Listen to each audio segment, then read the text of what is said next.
നമുക്ക് സുവിശേഷ ഭാഗം ശ്രവിക്കാം. വിശുദ്ധ യോഹന്നാൻ എഴുതിയ സുവിശേഷം 20-ാം അധ്യായം. ശൂന്യമായ കല്ലറ. ആഴ്ചയുടെ 1-ാം ദിവസം അതിരാവിലെ ഇരുട്ടായിരിക്കുമ്പോൾ തന്നെ മഗ്ദലന മറിയം ശവകുടീരത്തിന്റെ സമീപത്തേക്ക് വന്നു. ശവകുടീരത്തിന്റെ കല്ല് മാറ്റപ്പെട്ടിരിക്കുന്നതായി അവൾ കണ്ടു.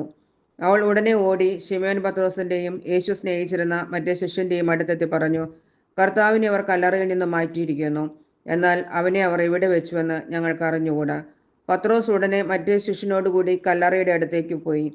അവർ ഇരുവരും ഒരുമിച്ച് ഓടി.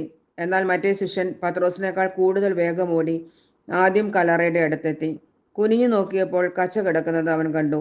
എങ്കിലും അവനകത്ത് പ്രവേശിച്ചില്ല. അവന്റെ പിന്നാലെ വന്ന ശിമോൻ പത്രോസ് കല്ലറയിൽ പ്രവേശിച്ചു. കച്ച അവിടെ കിടക്കുന്നതും തലയിൽ കെട്ടിയിരുന്ന തൂവാല കച്ചയോടുകൂടി അല്ലാതെ തനിച്ചൊരിടത്ത് ചുരുട്ടി വച്ചിരിക്കുന്നതും അവൻ കണ്ടു.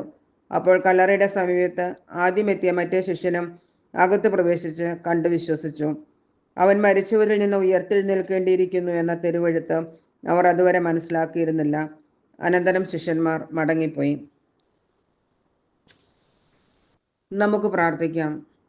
ഉയർത്തെഴുന്നേറ്റവനെ, നിന്നെ കാണുവാൻ കൃപയുള്ള കണ്ണുകൾ എനിക്ക് നൽകണമേ. നിന്നെ തിരിച്ചറിയാൻ എനിക്ക് കഴിയണമേ.